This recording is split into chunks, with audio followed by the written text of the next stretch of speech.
الله الذي خلق السماوات والأرض وما بينهما في 6 أيام ثم استوى على العرش ما لكم من دونه من ولي ولا شفيع أفلا تتذكرون يدبر الأمر من السماء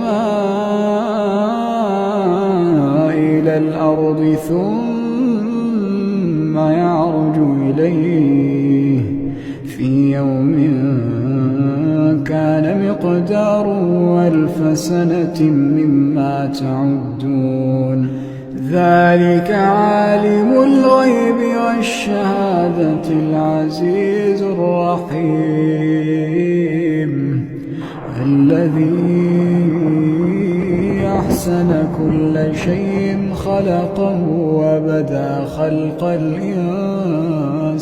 من طين ثم جعل نسله من سلالة من ماء مهين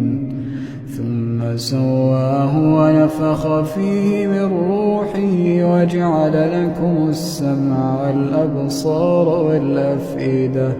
قليلا ما تشكرون.